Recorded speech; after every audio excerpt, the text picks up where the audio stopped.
네, 오늘 말씀 예수님께서 중풍병자를 고치시는 내용입니다.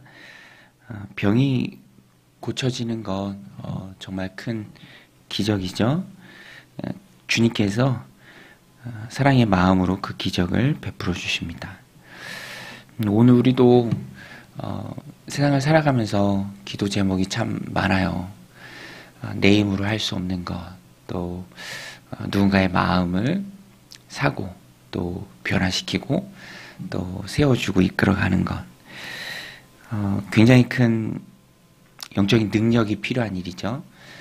그래서 우리는 주님 앞에 엎드려 기도하고 또 주님의 도우심을 구합니다. 주님의 도우심을 구할 때, 그 주님의 놀라운 능력을 체험할 때, 오늘 본문에 보면 우리가 좀 알아야 할 것들이 있습니다. 주님의 능력을 체험하는 그 장소로, 또 그 곳으로, 그 시간으로 나아갈 때 장애물이 많이 있습니다. 오늘 본문에도 보면 장애물을 극복한 사람들이 결국에는 주님의 능력을 체험하죠. 중풍병자 한 사람이 그를 데리고 나오는 네 사람의 힘에 의지해서 예수께로 가고 있습니다. 그런데 사람이 너무 많아서 이제 예수님 계신 곳까지 들어갈 수가 없는 거예요. 오늘 본문 너무나 익숙하고 잘 아는 내용이죠. 그래서 지붕 위로 올라갑니다. 그 팔레스타인의 가옥은요, 외부 계단이 있어요. 그래서 뭐 우리도 이렇게 옥상에 막 고추도 널어놓고 막 그러는 것처럼 팔레스타인도 좀 비슷했습니다. 그 외부 계단을 통해서 올라간 이유는 어떻게든 이 중풍병자가 예수님께 보이도록, 사실 상황만 놓고 보면 얼마든지 포기할 수 있는 상황이죠. 사람 많잖아요. 병상에 누운 중풍병자를 데리고 들어갈 수가 없습니다. 당연히 포기할 수도 있는 상황이지만 장애물을 극복합니다. 여기서 믿음이 다른 결과를 내는 것 같아요. 믿음. 네. 뭐 눈으로 볼 때는, 상식적으로 생각할 때는, 또 포기하는 건 얼마나 쉽습니까? 그거는 뭐 힘이 안 들어가잖아요. 아예 안 되겠네, 사람이 너무 많네, 다시 돌아가는 것은 뭐 너무 쉽죠. 그러나 믿음이 어려운 길을 선택하게 합니다. 그리고 결과를 완전히 바꿔놓죠. 지붕을 뜯고 침상째 데리고 온 사람을 내려놓습니다. 내리 달아놓는 것이죠. 그래서 예수님께 보입니다. 그래서 주님이 믿음을 보시고 고쳐줍니다. 4절에 보면 무리들 때문에 예수께 데려갈 수 없으므로 그 계신 곳에 지붕을 뜯어 구멍을 내고 중풍병자가 누운 사람을 달아내리니 예수께서 그들의 믿음을 보시고 중풍병자에게 이르시되 작은 자야, 내 죄 사함을 받았느니라. 병 걸려서 이동하기가 불가능한 작은 병자에게 주님께서 죄 사함을 선언하십니다. 이것이 치료의 길로 나아가죠. 그런데 5절에 분명히 기록하고 있는 것처럼 그들의 믿음을 보시고, 제가 볼 때는 이 중풍병자를 누운 그 상자에 달아내린 그 지인들, 친구들, 그를 데리고 온 그 사람들, 그들의 믿음을 주님이 보시고 말씀하신 것입니다. 그들의 믿음을 보시고 중풍병자에 이르기에 작은 자야, 내 죄 사함을 받았느니라. 결국 하나님의, 우리 주님의 놀라운 능력을 체험할 때 믿음이 열쇠입니다. 믿음이 결과를 바꿔요. 믿음이 병을 끊습니다. 믿음이 응답의 기쁨을 줍니다. 그래서 우리는 주님 앞에 늘 구해야 합니다. 하나님, 믿음을 주옵소서. 힘들어도, 상황 가운데 당연히 포기할 상황이라도 포기하지 않는 믿음. 믿음의 핵심은 포기하지 않는 거예요. 포기하는 것은 아직 믿음이 부족한 것이고요. 포기하지 않고, 보이는 게 없는데, 오히려 보이는 상황은 안 좋은데 그 상황을 포기하지 않고 기다리니까 그것이 바로 믿음이죠. 그것이 바로 히브리서가 얘기하는 믿음이 바라는 것들의 실상이고 보이지 않는 것의 증거다. 그래서 결국에는 기다림으로 가는 거고 결국에는 도전으로 가는 것이고 그것이 주님의 능력의 통로가 되고 결과를 바꿔 놓습니다. 그래서 우리는 주님 앞에 보일 믿음이 있어야 합니다. 하나님께 나아가는 자는 반드시 그가 계신 것과 그를 찾는 자들에게 상 주시는 것을 우리가 믿어야죠. 우리가 뭐 주님 앞에 보일 게 뭐가 있습니까? 아무것도 없죠. 무슨 능력이 있습니까? 믿음밖에 없습니다. 그래서 우리는 그 믿음을 주시는 분도 주님이죠. 오늘 우리들의 상황을 보면 항상 굴곡이 많죠.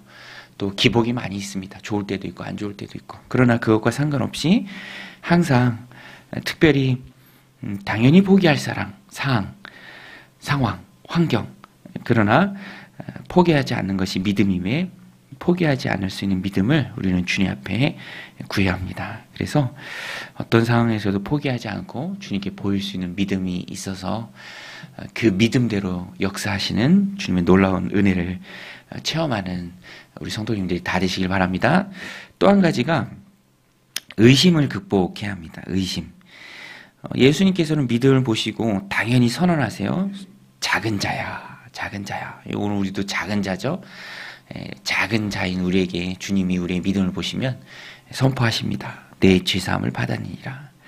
그런데 어떤 사람들은 서기관들이라고 나오죠. 달리 생각합니다. 이게 종교주의자들이에요. 신기해요. 오래 믿었는데 정말 말씀 가까이 서기관들이 말씀 필사하는 사람들이잖아요. 말씀 연구하는 사람들입니다. 그런데 오히려 이 종교주의에 쩌들어 있습니다. 예수님의 말씀을 고지고대로 받지 못해요. 마음에 왜곡해서 생각하고 씩씩거리면서 분노합니다. 6절에 보면 어떤 서기관들이 거기 앉아서 마음에 생각하기를 이 사람이 어찌 이렇게 말하는가 신성모독이로다. 오직 하나님 한 분 외에는 누가 등이 죄를 사하겠느냐. 오늘 우리도 참 이 부분을 조심해야 합니다. 특별히 오래 믿었을 때 조심해야 돼요. 저도 오래 믿었고요. 보니까 다 오래 믿은 분이신 것 같아요. 그죠? 이거 조심해야 돼. 이게 뭡니까? 자기 생각으로 자기 잣대로 주님을 평가하려는 것. 이게 의심입니다. 오히려 중풍병자를 들고 나온 사람들은 마음이 순수했어요. 그래서 지붕을 뜯어낼 수 있었습니다. 그 남의 집 지붕 뜯어내기 힘들잖아요. 그런데 사랑하는 이 친구가 중풍병에 시달리고 있는 이 친구가 예수님 보면 무엇이든 역사가 일어난다는 그 믿음이 있었기 때문에 감히 남의 집 지붕도 뜯어내고 뭐 나중에 물어주는 한이 있더라도 일단은 해보고 보는 그런 믿음의 도전이 있었는데 오히려 말씀 가까이 있었고 또 서기관이라 사람들의 존경을 받고 그런 사람들이 마음은 뜯어낼 수가 없었던 거예요. 지붕은 뜯어내기 쉬워도 마음을 뜯어내기가 어려워요. 이런 부분에서 우리가 주님의 은혜를 구해야 합니다. 마음이 뒤집어져야 되고요. 마음이 뜯어져야 됩니다. 어떤 이 서기관으로서 사람들의 칭송을 받고 존경을 받고 또 인정을 받는 그 위치에 오래 있을 때에 굳어지기가 쉽고 그런 것들을 종종 봐요.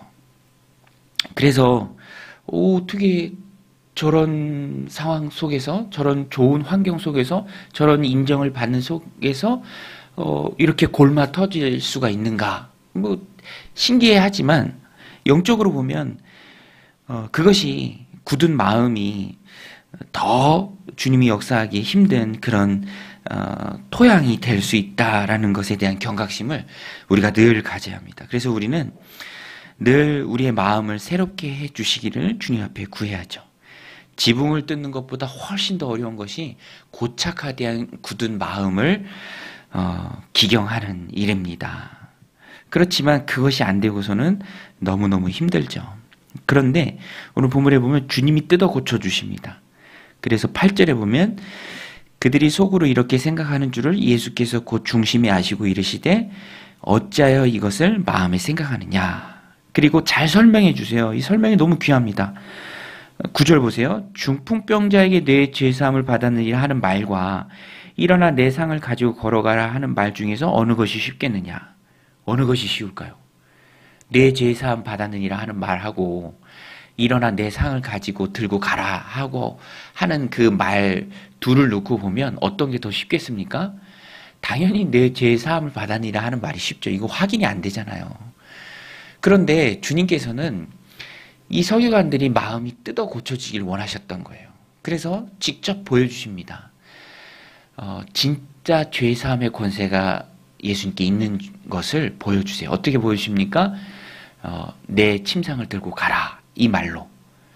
주님이 그렇게 말씀하실 때 실제로 침상을 들고 갑니다. 이거는 보통 사람이 일으킬 수 있는 기적이 아닙니다.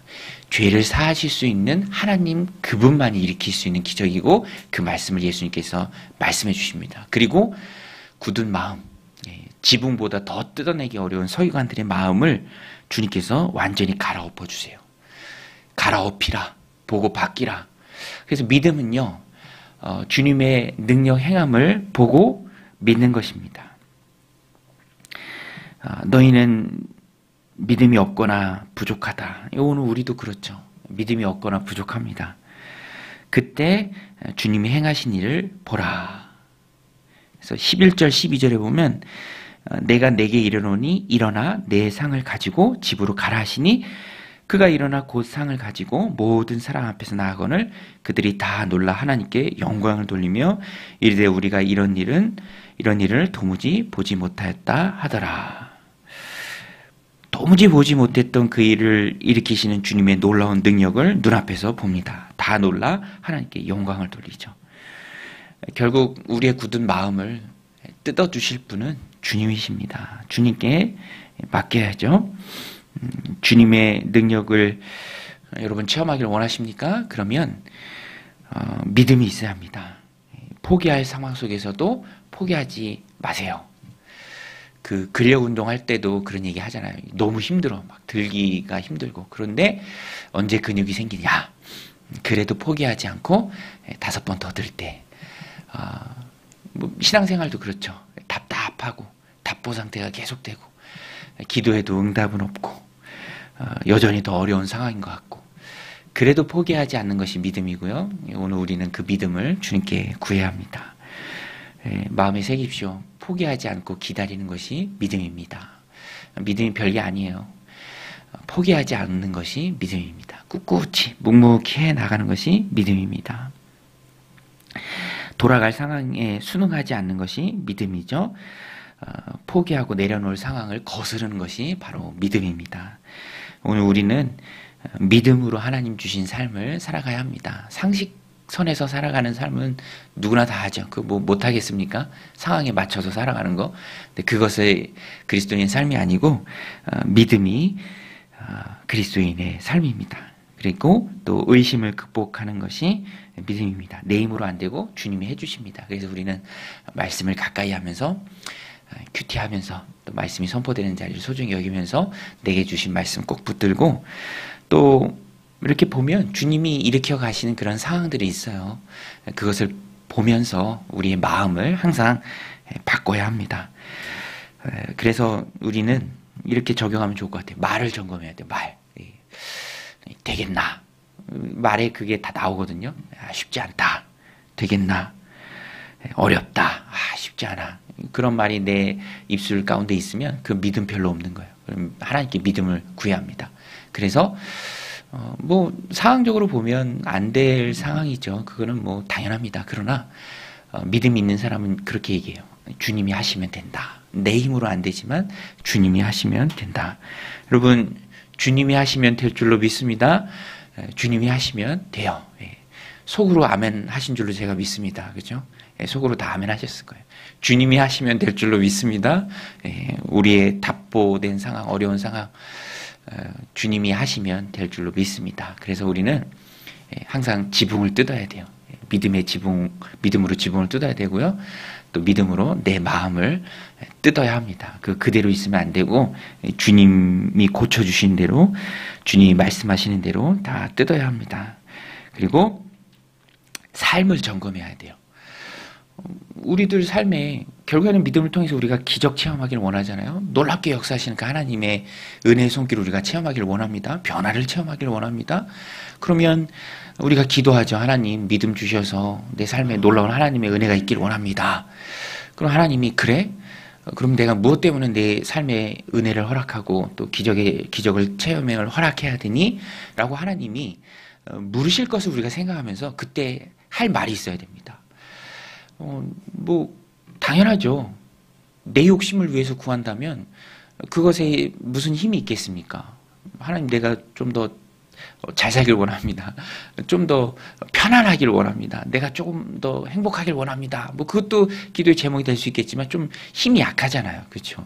하나님의 나라를 위해서, 하나님의 뜻을 위해서, 영혼 구원을 위해서, 하나님 기뻐하시는 그 일을 위해서 이 병든 중풍병자가 정말 지긋지긋한 이 침상을 이제는 좀 회복하길 원합니다. 라고 주님께 말하고, 굳어진 내 마음이 이것이 좀 기경돼서 좀 하나님의 은혜를 체험하고 더 하나님과 깊이 교제하고 하나님을 위해서 원합니다. 교회 공동체도 그렇죠. 부흥을 구하지 않는 공동체가 어디 있겠습니까? 부흥을 다 구하죠. 그렇지만 그 부흥을 주어야 될 개인의 삶의 가정에 공동체에 주어야 될 이유가 무엇이냐라고 하나님 물을 때 우리가 하나님, 내가 하나님을 위해서, 사랑하는 이 영혼을 위해서, 고통받는 이 우리의 가족을 위해서 내가 하나님께 구합니다라고 할 때 거기에 힘이 나고 더 간절히 구할 수 있는 것이죠. 그것이 갖추어졌을 때 우리는 더 힘있게 주님 앞에 구하고요. 또 그것이 응답의 마중물이 되어서 주님 앞에 응답의 기쁨에 환경 가운데로 나아가게 한다라는 것입니다. 그래서 오늘 우리도 이유를 갖추는 것이 중요합니다. 이유를 갖추라. 그 이유가 있으면 담대하게 하나님 앞에 구하게 된다라는 것입니다. 오늘 이 말씀 마음에 새기고 우리의 믿음을 주님이 보시고 사랑하는 우리의 가족이, 공동체가 또 놀라운 주님의 기적을 체험하는, 내 안에 조금이라도 있는 의심이 있다면 그것을 다 떨쳐내는, 그래서 내 입술의 고백은 주님이 하시면 된다. 그렇게 주님 앞에 나갈 때 많은 은혜와 또 기적과 놀라운 주님의 도우심을 체험하는 복된 오늘 하루가 되시기를 주님의 이름으로 간절히 축원드립니다. 우리 같이 말씀 붙들고 또 기도하며 나아가겠습니다.